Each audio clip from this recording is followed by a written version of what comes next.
안녕하십니까. 슈펜 김지수입니다. 자, 오늘은 사회문화 5번째 시간입니다. 지난 시간에 이어서 자료 수집 방법 계속 진행을 해보도록 하겠습니다.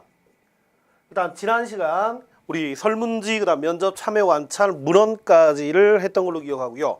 마지막 자료 수집 방법 중에서 실험과 관련되는 거, 실험법에 대해서 설명을 드리겠습니다. 일단 실험법은 얘는 실증적 연구에서 사용하고 있다라는 거, 요거 중요하겠죠. 그러면 법칙 발견이라든가 가설이라든가 이런 것들이 들어갈 겁니다. 하나, 두 번째, 실험법은 자연과학에서 많이 사용하고 있던 것이다. 요거 하나 잡아주시면 좋겠습니다. 수능 지문으로 출제됐던 겁니다.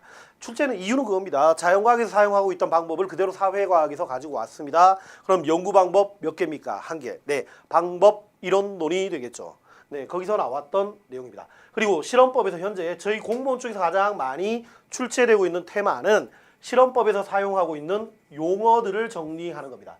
용어가 기출 문제로 한 3번 정도 출제됐던 걸로 기억을 하고 있습니다. 그럼 일단 제가 보조 프린트, 지금 강의에 붙어 있는 보조 프린트가 있을 겁니다. 거기에 지금 필요한 내용들을 정리해 왔는데, 먼저 용어 몇 가지만, 독립변수, 그리고 종속변수, 그 다음에 실험집단, 비교집단,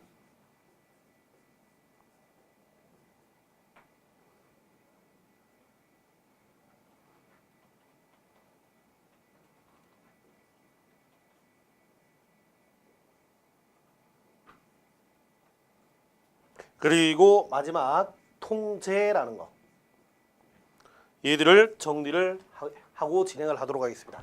일단 독립변수는 이렇게 정리해 주시면 좋겠습니다. 영향을 주는 변수이기 때문에 그냥 원인에 해당하는 것들, 요걸 독립변수라고 정리해 주시면 되겠고요. 종속변수는 독립변수의 영향을 받는 변수이니까 결과에 해당하는 것들은 전부 다 종속변수라고 잡아주시면 되겠습니다.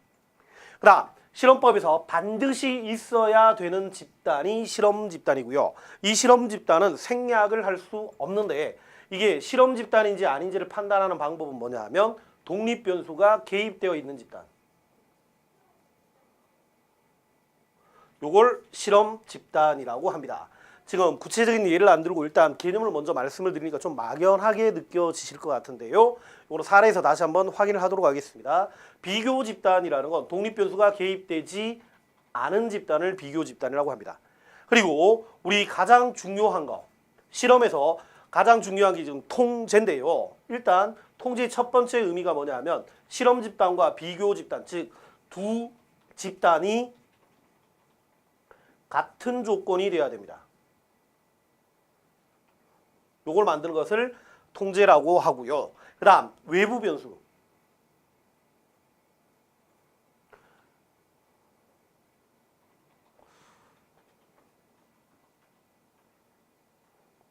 즉 주제와 관련 없는 외부 변수를 차단하는 것, 이것을 실험 통제라고 얘기를 합니다. 얘는 머릿속에 정확하게 넣어주시고요. 구체적인 사례에서 잡아주실 수 있으면 되겠습니다. 자, 제가 지금 보조 프린트에서 사례를 준비해가지고 왔는데요. 운동과 다이어트의 관계를 알고 싶다. 이를 잠깐 지우겠습니다. 지금 사례를 보시면 운동과 다이어트의 관계를 알고 싶대요.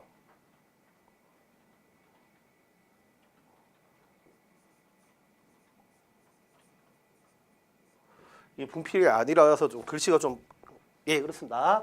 그럼 보십시오. 운동, 영향을 주는 변수고요. 다이어트, 영향을 받는 변수니까 얘가 독립변수, 그리고 얘가 종속변수가 되겠습니다. 그리고 사례를 한번 봐주시면 절차에서 성별과 몸무게가 같은 두 집단을 나눴습니다. 즉 두 집단, 하나 갑집단과 을집단을 나눴는데, 갑집단과 을집단은 성별과 몸무게가 같답니다. 즉 두 집단을 동일한 조건으로 했으니까 지금 성별과 몸무게를 똑같이 하는 것은 이것이 통제에 해당하겠습니다. 자, 또 하나 보십시오. 계속 이어가겠습니다. 갑 집단은 하루에 1시간씩 운동과 명상을 시켰고요. 다음 을 집단은 그걸 시키지 않았다라고 내용이 되어 있네요. 지금 보니까 독립변수가 운동이고요. 운동이 포함되어 있는 갑 집단을 실험 집단이라고 하게 되겠습니다.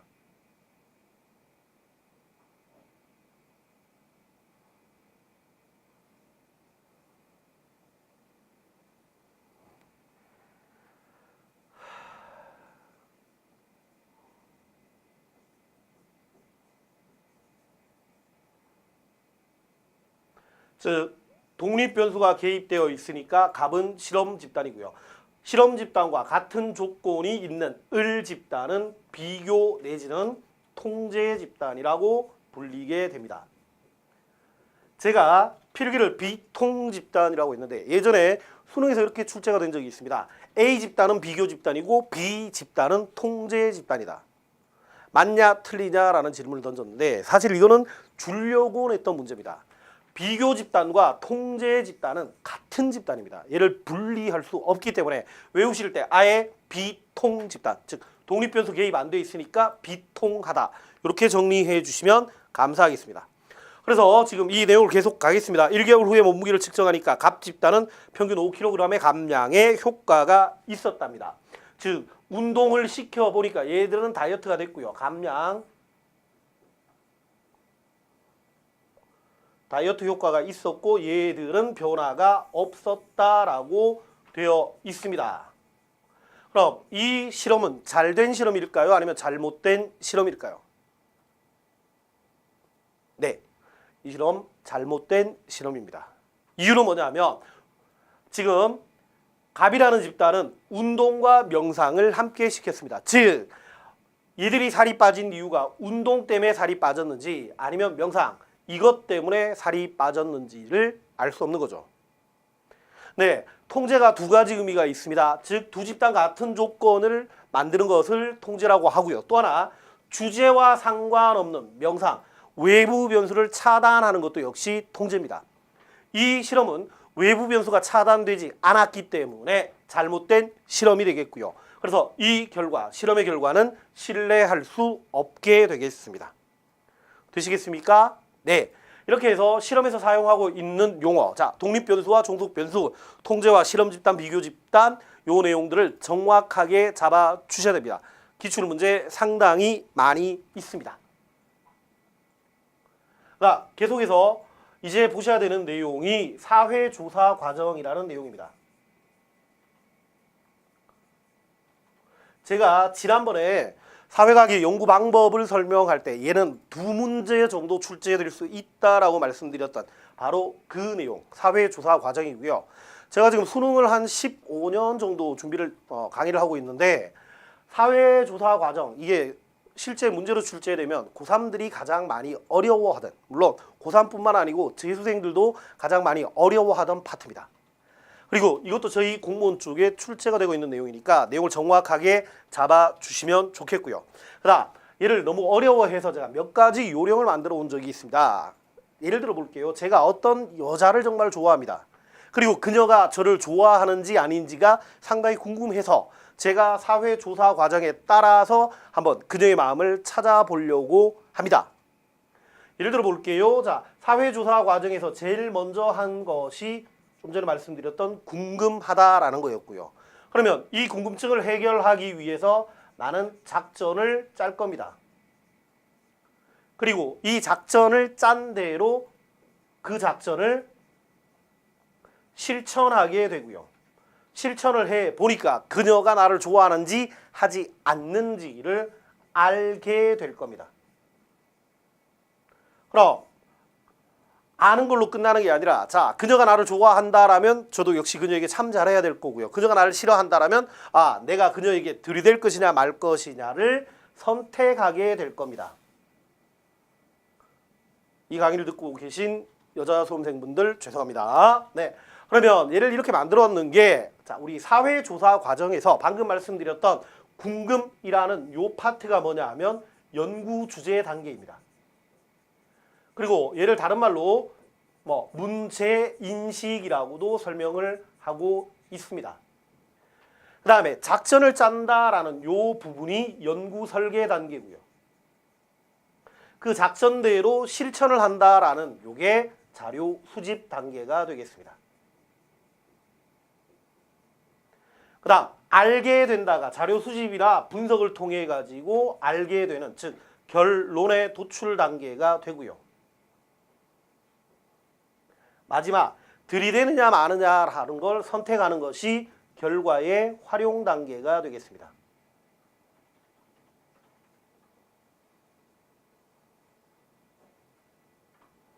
여담인데 제가 수업하고 있는 애들은 정말 공부를 하기 싫어하는 친구들인데 굳이 여자친구 얘기를 꺼내니까 얘들이 눈빛이 반짝반짝 하더라고요. 자, 이 순서 크게 문제 없죠. 요 순서를 바탕으로 외워주시면 좋겠습니다. 그러면 좀 전에 말씀드렸던 그녀의 마음이 궁금했습니다. 그럼 제가 여러분께 한번 여쭤볼게요. 마음을 알고 싶답니다. 그러면 연구할 때 이거 실증으로 해야 됩니까? 아니면 해석으로 해야 됩니까? 다시 한번, 외부의 관찰이 필요한 거야? 아니면 내면의 동기를 관찰할 필요가 있습니까? 네, 이것은 해석적 연구가 필요한 관계죠. 자, 근데 만약에 주제가 마음이 아니라 그 사람의 행동, 외부적 행동에서 어떤 규칙이 있는지를 알려고 한다. 그렇다면 요 순서여서 끝날 게 아니라 몇 가지 추가되는 내용들이 있습니다. 다시 한번 갈게요. 우리 지난번에 했던 내용들 아마 제 기억에 2강쯤에 내용이 정리가 2강이나 3강쯤에 정리가 바로 정강이죠. 죄송합니다. 자, 4강에 있던 내용인데요. 한번 봐주십시오. 만약에 이게 실증이라면 가설이 필요했나요? 네, 가설이 있어야 되고요. 그 다음 실증적 연구라고 한다면 자료 수집 방법은 질문지나 아니면 실험이나 문헌 중에서 공식 기록을 사용을 할 겁니다. 그 다음 또 하나, 이 연구가 해석적 연구라면 가설은 필요가 없을 것이고 그 다음에 면접이나 참여 관찰을 해야 할 겁니다. 방금처럼 자, 실증적 연구 주제라면 연구 설계하는 요 단계에다가 가설이 들어가야 되고요. 그 다음에 결론 도출하기 바로 직전 단계에서 가설을 검증을 해야 될 겁니다. 그 다음 실증적 연구의 목적은 법칙 발견이니까 결론 도출 이후에 일반화라는 단계도 거칠 필요가 있습니다. 근데 해석적 연구라는 건 가설이라든가 이런 것들 일반화가 들어가지 않는 내용입니다. 아유, 죄송합니다. 요 내용을 베이스로 해서 지금 나머지들을 추가해 주시면 좋겠습니다. 그 다음 또 여러분하고 또 같이 해야 될 게 몇 가지가 있는데요.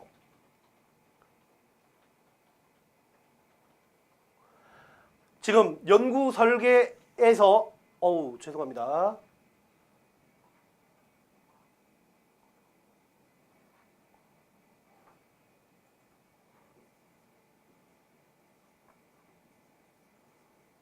연구 설계에서 내가 어떤 자료 수집 방법을 사용할 것인가를 선택해야 되는데 이게 지금 실증적 연구라면 자료 수집 단계에서 질문지나 실험이 돼야 될 거고 해석적 연구는 면접이나 참여 관찰이 돼야 될 거다. 자, 사회조사 과정은 논리적 일관성을 가지고 있어야 됩니다. 이 내용 중에서 무엇인가 하나가 빠져있다. 예를 들어서 실증적 연구인데 가설을 안 세웠다. 잘못된 사회조사 과정이고요. 실증적 연구인데 자료 수집에서 참여 관찰을 하고 있다. 그럼 이 자료 수집은 잘못됐다라고 정리를 해주셔야 되는 겁니다. 이를 종합적으로 판단하기 때문에 이쪽이 난이도가 좀 높다라고 애들이 어렵게 느끼는 부분이었던 것 같습니다.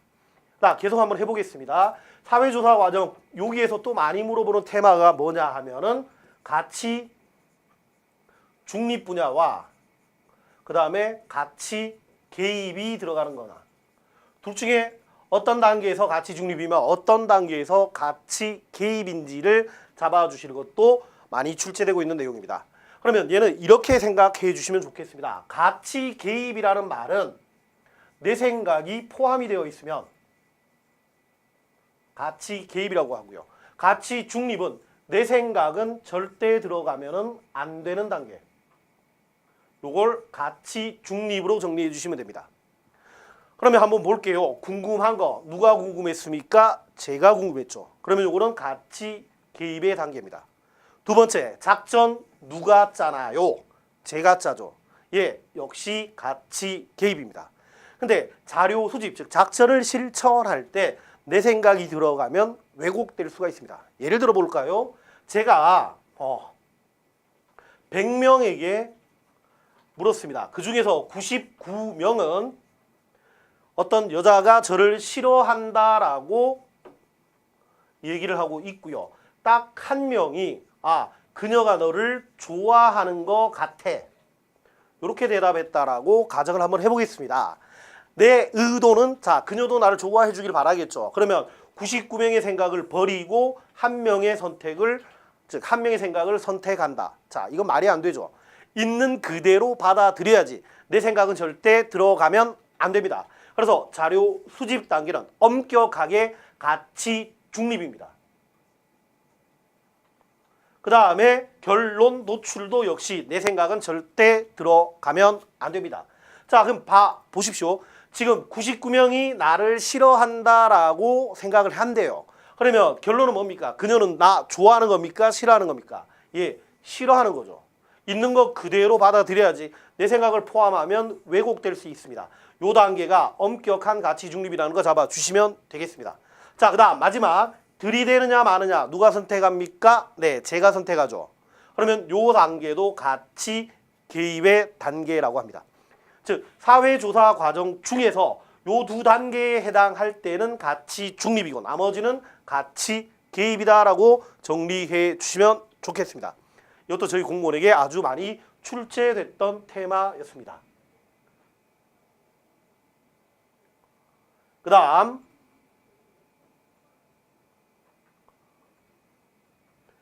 자료 수집에서 또 몇 가지를 말씀을 드려야 되는데, 일단 첫 번째가 전수조사라는 표현이 있고요. 그 다음에 두 번째 표본조사라는 게 있습니다. 그래서 전수조사라는 것, 전체의 숫자를 모두 조사하는 것, 이렇게 정리해 주시면 되겠고요. 표본조사는 일부만을 추출한다. 즉 샘플링을 하고 있을 때 표본조사라고 이야기를 합니다. 예를 들어 볼까요? 국민의 의견이 궁금합니다. 그래서 국민 전체에 대해서 조사를 했다면 전수조사가 되겠습니다. 그리고 국민 의견이 궁금한데 국민들 중에서 일부를 추출해서 조사를 했다. 그럼 이거는 표본조사가 되고요. 표본조사에서 우리가 많이 출제되는 내용이 표본의 대표성이라는 표현이 많이 출제가 되고 있습니다. 즉, 이 대표성이 있느냐 없느냐가 중요한 테마가 되는데요. 이것도 한번 정리를 해 보겠습니다.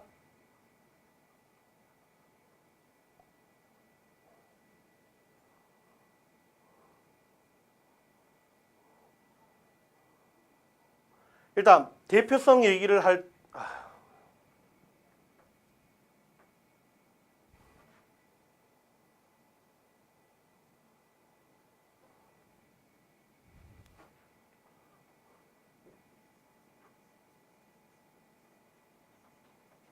대표성 얘기를 할 때는 이렇게 잡아주시면 좋겠습니다. 동그라미 원이 모집단이고요. 그 다음에 제가 점을 찍는 부분이 표본 집단이라고 생각을 해주시면 되겠습니다. 모집단 중에서 일부에게서만 추출을 한다. 그러면 얘는 대표성이 없는 경우가 되겠습니다. 모집단 바깥에서 표본을 추출하고 있다. 이것도 역시 대표성이 없는 거고요. 모집단 전체에서 골고루 표본을 추출하고 있다. 그러면 이럴 때 대표성이 있다라는 걸 잡아주시면 좋겠습니다. 그러면 여기서 용어 하나만 더 정리를 하고 말씀을 드릴게요. 모집단이라는 건 내가 연구를 하려고 하는, 즉 궁금해하는 집단을 모집단이라고 잡아주시면 되겠습니다. 국민 여론에서 국민이 모집단이 되는 거고요. 그 다음 표본 집단이라는 표현은 모집단 중에서 실제로 조사한 집단을 표본 집단이라고 합니다. 그래서 표본이 조사한 것을 모집단에 적용할 수도 있을 때 이걸 대표성이 있다라고 정리를 하시면 되겠습니다. 몇 가지만 예를 한번 들어보겠습니다. 국민들의 의견이 궁금합니다. 그래서 중국 사람들한테 물어보고 있다. 그러면 첫 번째, 두 번째, 세 번째 중에서 두 번째 경우에 해당하겠죠. 이 경우에는 대표성이 없는 겁니다. 그다음 두 번째 질문. 국민 여론을 조사하기 위해서 수도권에 거주하고 있는 사람들을 20대, 30대, 40대, 50대, 60대 이상으로 분류해서 조사를 하고 있다. 자, 그러면 이 경우에 해당합니다. 즉 대한민국은 수도권도 있지만 비수도권도 있죠. 즉 수도권에서만 조사를 했기 때문에 대표성이 없는 겁니다. 그러면 국민 여론을 조사하기 위해서 남녀 분류하고요, 지역별로 분류하고요, 그 다음에 연령별로 분류를 했다라고 하면 이쪽이니까 이럴 때는 대표성이 있는 겁니다.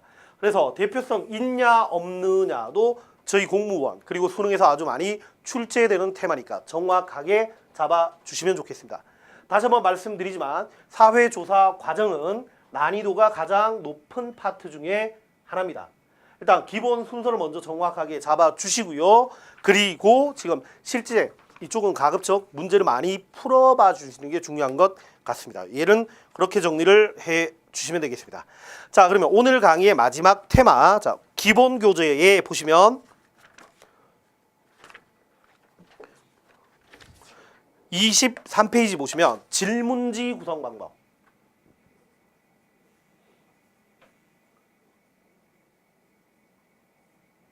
요 부분에 대해서도 정리를 한번 해보겠습니다. 자, 아직 저희 쪽에서 그렇게 많이 출제가 되고 있지 않지만 기출 문제가 워낙 많이 정리가 되어 있기 때문에 얘도 정확하게 잡아주셔야 되겠습니다. 예, 이거는 교재, 설재훈 교수님의 교재에서 일단 기출문, 그 23페이지의 내용을 가지고 바로 설명을 드리겠습니다. 23페이지 보시면 일단 질문지는 중학교 한 1학년 정도의 수준이 15분 이내에 대답할 수 있도록 그렇게 간단하고 단순하고 명료하게 작성이 돼야 됩니다. 기본 질문지 작성 원칙은 간단, 그리고 단순, 그리고 명확, 요렇게 잡아주시면 좋겠습니다. 이쪽이 문제가 출제가 될 때는 이 질문지는 잘된 질문지냐 아니면 잘못된 질문지냐라는 걸 가지고 많이 물어보고 있는데요. 자, 첫 번째 한번 봐주십시오. 질문 문항이 분명해야 하고, 자, 모호한 개념을 사용해서는 안 된다. 이 내용이 무슨 내용이냐면, 자, 그 질문에 보시면 귀하가 공부하는 시간, 공부하는 시간을 자 1번 뭐 1시간 미만부터 해가지고 3시간 이상까지 질문했는데 시간이 만약에 나오면 반드시 기준이 있어야 됩니다. 예를 들어 볼게요. 제가 1시간 공부를 하고 있는데 이게 하루에 1시간인지 아니면 일주일에 1시간인지 그것도 아니면 한 달에 1시간인지 기준에 따라서 이 1시간의 의미가 달라질 수 있습니다. 그래서 만약에 시간인데 단위가 없다라고 하면은 명확하지 않기 때문에 잘못된 질문지가 되겠습니다. 자, 두 번째 보시면 한 문항에서 동시에 2가지 이상을 질문해서는 안 된다. 얘는 무슨 얘기냐면요. 거기 그 질문처럼 부모님의 최종 학력입니다. 여기서 우리가 그냥 일상적으로 쓰고 있지만 부모님이라는 건 아버지와 어머니입니다. 자, 예를 들어 볼게요. 저희 아버님은 대학교를 졸업하셨고요. 저희 어머님은 초등학교를 졸업하셨다라고 얘기를 합시다. 그러면 이 질문에서 부모님의 최종 학력이 뭐냐라는데 고민을 하게 될 겁니다. 엄마를 기준으로 간다면 초졸이 돼야 되고요. 그 다음에 아버지를 기준으로 간다면 대졸로 가야 되니까. 이 경우 동시에 2가지를 물었기 때문에 대답하기에 곤란하게 되는 겁니다. 그래서 역시 잘못된 질문이 되겠습니다. 그다음 특정 응답을 유도하거나 조사자의 편견이 개입되어서는 안 된다. 요걸 뭐라고 하냐면 가치 개입입니다. 가치 개입된 질문은 잘못된 질문지가 되겠습니다. 자, 제가 관로로 묶어 드리겠습니다. 우리 지역의 골프장, 우리 지역에서부터 전망하는 가운데까지를 관로로 묶어 봐 주십시오. 요 부분이 가치 개입입니다. 얘를 간단하게 한번 바꿀게요. 이거 정말 좋아. 너는 어떻게 생각해? 라고 한다면 사람들은 대부분 좋다라고 합니다. 똑같은 내용을 이건 정말 나빠. 너는 어떻게 생각하니? 라고 하면 똑같은 질문이라도 나쁘다로 대답을 합니다. 이게 미국 총기규제협회에서 지금 총기 자유화를 할 것이냐 말 것이냐와 관련해서 그런 실제 조사했던 사례들이 있었습니다. 즉 어떤 질문지에서는 특정 가치를 개입시키면 잘못된 질문이 되는 겁니다. 그 다음에 마지막 질문, 거기 보시면 응답 항목이 중복되거나 모든 가능성을 포괄해야 된다. 자, 네 번째에서 모든 가능성.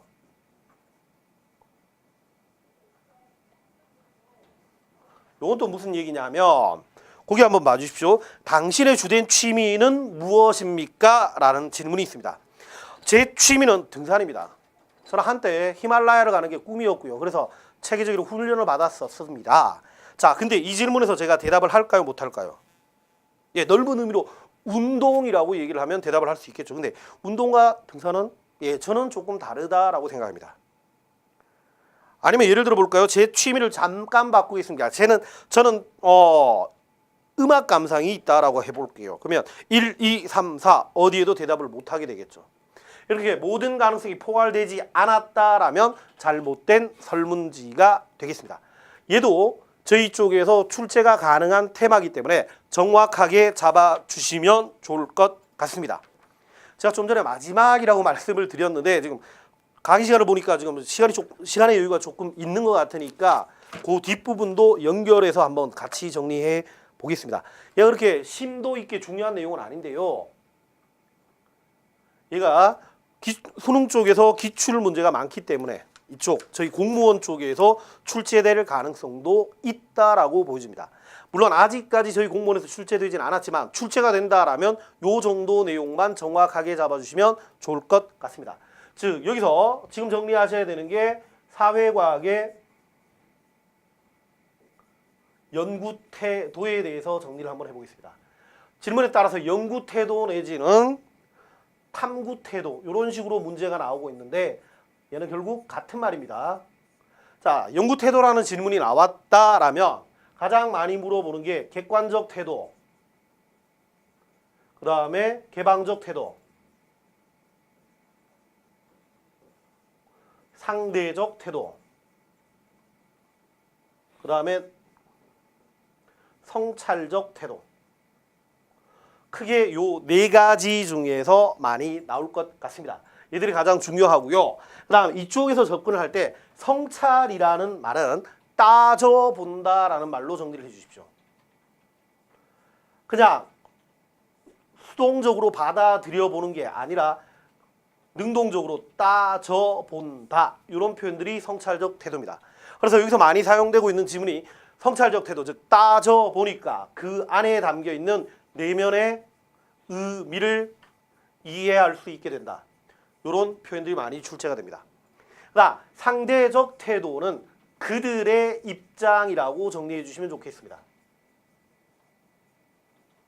즉 어떤 사회과학을 연구할 때 내 관점에서 보는 게 아니라 그들의 입장에서 관찰하는 겁니다. 그걸 상대적 태도고요. 상대적 태도, 그들의 입장에서 보니까 좋다 나쁘다 우열을 판단할 수가 없는 게 되고요.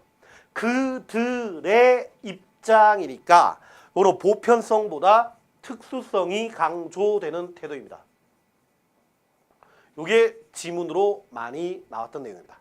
그리고 실제 문제를 풀 때 객관적 태도냐 아니면 개방적 태도냐가 문제를 푸는데 가장 헷갈리는데 저는 애들에게 이런 얘기를 합니다. 객관과 개방은 순간 판단 착오 해버리면 틀릴 수 있으니까 둘 중에 하나는 반드시 외우고 들어가라. 그리고 굳이 외우려면 개방적 태도와 관련된 지문들을 외우고 들어가면 좋겠다라고 얘기를 합니다. 자, 얼핏 보면 객관처럼 보이고요. 또 이걸 또 하나만 돌려보면 개방처럼 보이니까 저는 개방적 태도에 대해서 지문 암기를 하고 들어가기를 추천드립니다. 일단 객관적 태도라는 건 기본적으로 주관이 개입이 돼선 안 된다. 그리고 이걸 다른 말로 제3자의 입장에서 판단하라. 이렇게 설명이 되면 객관적 태도입니다. 그다음 개방적 태도라는 건 열린 마음으로 정리를 하시면 좋겠습니다. 그래서 개방적 태도로 가지니까 맹목적 추종이나 맹목적 비판을 안 하게 되고요. 어떤 경험적으로 검증될 때까지는 하나의 가설로 인정하게 된다. 이런 지문들이 나올 수 있는 겁니다. 객관적 태도, 개방적 태도. 실제 문제에서 많이 헷갈리니까 얘를 반드시 외우고 들어가 주시면 좋겠습니다. 이거 이외에 조화를 중시하는 태도가 있는데 그 조화라는 건 전체적으로 봐라. 그 정도로만 잡아 주시면 될 것 같습니다. 이렇게 해서 지금 1단원이 마무리가 됐고요. 다음 시간부터는 2단원을 진행하도록 하겠습니다.